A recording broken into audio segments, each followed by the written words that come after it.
Hello, and welcome to Street Aesthete. This is the show where we explore street view coverage of a noteworthy location, looking out for beautiful architecture and stunning scenery while I amuse myself by remarking on what we see. And in today's episode, we are going to the Canadian province of Alberta, the city of Edmonton, and we're going to be looking at just a very small area. Here west of Queen Mary Park, it is an unusual development called Manchester Square, and I'm going to drop straight in and show you what we're talking about. And here it is. Now you can probably see immediately from the way it looks why I'm interested in it. Looking at the buildings here, it looks for all the world like a typical Dutch street. But we're going to be digging a little bit deeper here, taking a closer look at each one of these facades, admiring the design, critiquing it somewhat, and working out how not everything here is as it appears to be. And so the first thing to mention is that actually these are not individual buildings. This is all one single facade designed to appear segmented as if it's individual buildings. I'll explain. So if we go into the satellite coverage and zoom in, we can see the facades here that we were looking at, and indeed we can see that these were only a few meters deep, about the length of a car, but behind is the actual building. It's a big L-shaped shopping centre, not atypical of the sort of big box retail units that you find in North America. We've got a photo here from a few years ago when it was still under construction, and I think this gives you a really clear idea of what we're actually looking at. We can see the facade here lined up along the front of this big rectilinear block. And whereas in an authentic Dutch street, each of these gables might appear as the end piece of a tiled triangular roof, here we've just got this flat expanse of roof with various ducts and perhaps air conditioning units on top. But from street level, of course, the eye is tricked and all you see is a row of unique but cohesive designs, appearing as though each of these is a separate house. We return now to the street view coverage and we're going to take a closer look at the west end of the building here. We begin to see this more typical North American blocky architecture coming through, and while I can't say there's anything objectionable about this mural, I can't say there's anything too distinguished about it either. Notable here are these bicycle parking spaces. But now in this wintry coverage, we start to see something that's a bit more typically Canadian, definitely as we see these fir trees beyond. Whereas the bicycle parking spots might be a bit more at home in the Netherlands, where these facades take their design language from. But I think if we take a step forward, we can get back into this lovely sunny coverage that we have here, and take a really close view of the facades, or should I say, the facade singular. Immediately we can see this lovely Flemish-inspired step gable. Now in a traditional Dutch or Belgian building, the edges of the steps would be done either just in brick, or we might see some white plaster, but here we've got this sort of cladding outline around it. I do like the way that the colour of the brick varies along the row here. We've got the brown, the red, this lighter colour, something more painted over, just plenty of variation there. But because this is a very new development, completed I think in 2020, meaning that it was only 2 years old when this coverage was captured in 2022, the brick is still looking very new and fresh. It hasn't yet had time to acquire the aging, the weathering, the patina that the more authentic European brick would display. We've got some really lovely ironwork around the Juliet balcony here. And I like the details of the little lanterns we see coming out of the buildings here and here, matching up with the lantern that we have here on the street, with the lights strung in between. And the next thing I notice is these little protrusions along the tops of the buildings. In Dutch cities, such as Amsterdam, you do indeed see constructions like this, and they will often have a hook hanging down from them, which would have been used to hoist heavy things up into the upper stories of the houses. a piano, a sofa, a bed, something like that, something that wouldn't fit through the narrow door and steep, narrow staircases that the Dutch canal houses are known for. But in a modern Canadian construction like this, there is no such necessity, and so each of these protrusions is actually housing a light.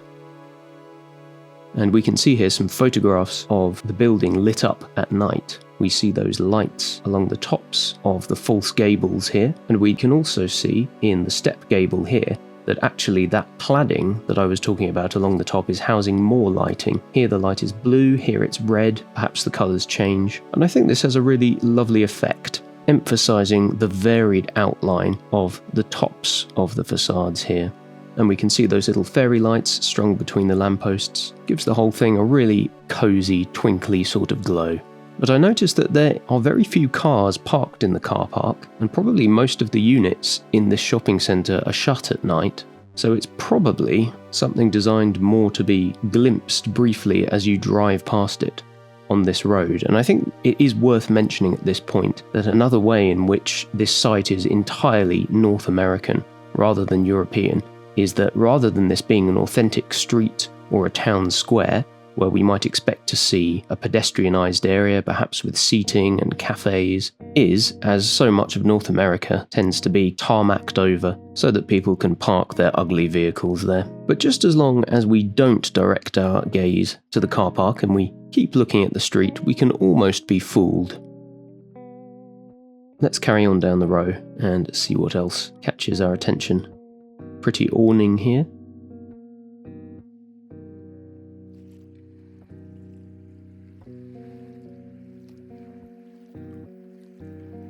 And I must say, it does look great with the sun shining on it like this. And as we come to this corner, we start to see the cracks showing in the design. While we've got a very cohesive row, right from the end where we started through to here, now in this tricky corner, the concession to modern design starts to show its ugly face, with this tinted glass and plastic or metal frame, really actually rather breaking the illusion. It is a shame that they couldn't have put another unique facade design in this gap.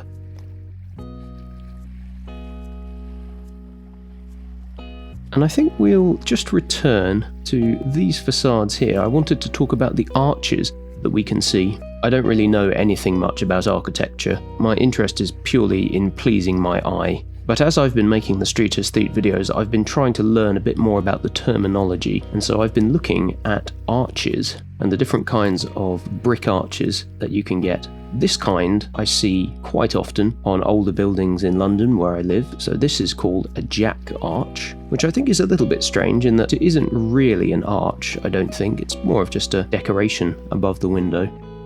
Then we've got this segmental arch, and I think we're seeing quite a few of those in Manchester Square. A semicircular arch, self-explanatory really. If you had a mirror image of the brickwork underneath, it would form a circle. We get an example of that here with this bullseye arch. Horseshoe. Multi-centered, I suppose because we've got different segments of would-be circles, one here, one here. A Venetian arch seems like a semicircular with extra horizontal parts on the edges. A Tudor arch kind of meets in the middle with this extra center point. Triangular. And of course, the classic, the Gothic arch. Returning to the coverage now, I think what we've probably got here is a set of semicircular arches, or might these be segmental? No, so segmental is sort of like a curved jack arch. Semicircular or multi-centered. It's sort of somewhere in between a semicircular and a multi-centered, I think. But then looking at these ones, I think that those are segmental arches that we have here. And then this isn't quite a jack arch, it's really just a set of darker coloured bricks framing the rectangle of the window. In any case, I hope to use my newfound brick arch knowledge to accurately describe future arches that we come across on the channel. And in this corner, we've actually got quite a lovely rounded fountain, some places to sit out of the front of, I think this is, yeah, some kind of brewing company. And again, if we just turn the camera this way and imagine that we had a similar set of facades opposite, rather than a car park, you could really imagine this as quite a lovely Dutch square. Though I must admit that personally I'd be put off slightly by the idea of sitting right next to a car park. But it really is a fantastic design, very, very pleasing to the eye. Lots of little bits of symmetricality. If we take this as a centre point, we've got these red ones either side with a darker brick one beside it, but then something to break the symmetricality, the sloped tiled looking roof with a dormer window on one side and this more triangular shaped gable on the other. But because they're all tall and thin, and because there are little rhymes here and there, like the step gables here, these taller steps here, and then of course the step gable at this end that we were looking at, it does have a great sense of cohesion throughout, even though each design is actually very unique. And I think from this angle we can see something else that's perhaps missing from the authenticity of the row here. And that is, if we go into Amsterdam, and we take a street near the centre, perhaps one of these near the Grachts. Fancy that. Aesthetic. This is the Street Aesthete channel after all. Oh wow, we'll go and take a look at that in a moment, but what I'm hoping we're going to see, and indeed we can see it here, is that the facade of the building here is actually leaning out at an angle slightly over the street. We can see it actually very pronounced here, the way that this isn't straight at a perfect perpendicular angle with the street, and the reason for that is so that things could be hoisted up using those hooks that I was talking about earlier. If the buildings were perfectly perpendicular, any large items of furniture being hoisted up might bash against the walls of the front of the building. And so they all lean out. Yes, we can definitely see it here as well, to avoid that from happening. And we are here to talk about Manchester Square in Canada, but I do want to go and take a look at this fabulous facade over here. Amsterdam is just so gorgeous. And while we're here, I will actually mention something else that is perhaps missing from Manchester Square's facades, is that there really isn't a lot of embellishment in them. Here we've got all of this fabulous Baroque detail, adding that extra distinction to the tops of the gables, this beautiful clamshell design here. And I've been calling these curlicues, but there is actually a particular name for them. I'll put it up on screen now. And what it refers to is this curved shape which is supposed to be emulating the end of a furled up scroll. Anyway, I've recently done 3 episodes of Street Aesthete looking around Amsterdam, and I will be doing more in future, but now is not the time for that. But we will just take a look at this. Absolutely incredible building. I'll see if I can name a few of the arches. So I think this is definitely a segmental arch. These I think are semicircular, although they do have that centrepiece that we saw in a Tudor arch. Back to Manchester Square, and if we just take a look at these gables here again, they could perhaps benefit from some of that extra plaster detail that we saw in Amsterdam.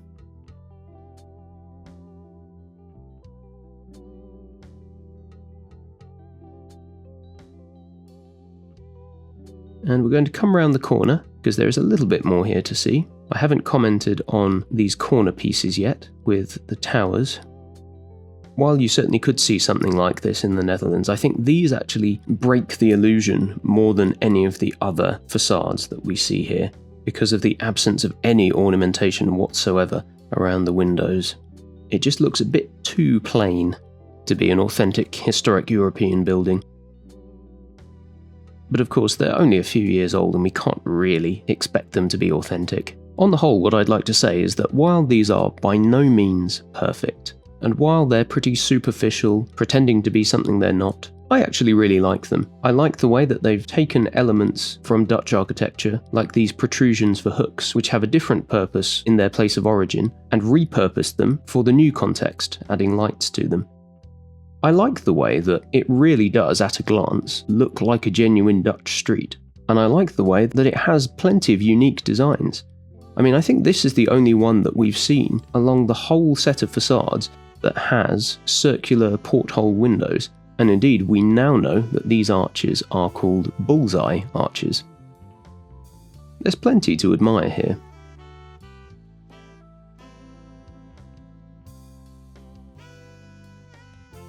And yes, it's kind of spoiled by the car park in front of it.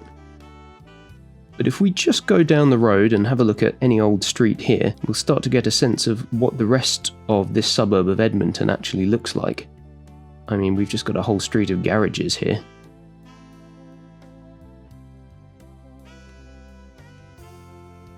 Take a look at this. This is the sort of architecture that you might see in the rest of the town. Ugly breeze blocks, boring rectangles, straight lines. Now, I think to be fair, this is probably the back of the building, but this is actually a prime example of one that, if it had a set of these faux Dutch facades put in front of it, could look really beautiful. Imagine if instead of breeze blocks and rectangles, it looked like this. And given that this was only built 5 years ago, this is testament to the fact that we can actually build beautiful and characterful designs in the 21st century. And with that, we're going to draw this episode of Street Aesthete to a close. Thank you for watching to the end of the video. To help me spread the Street Aesthete message, I hope you'll leave me a like and subscribe. Take a look at some of the other videos on my channel, exploring various beautiful urban environments around the world, and take a look at my first channel, which is where I upload all of my original music.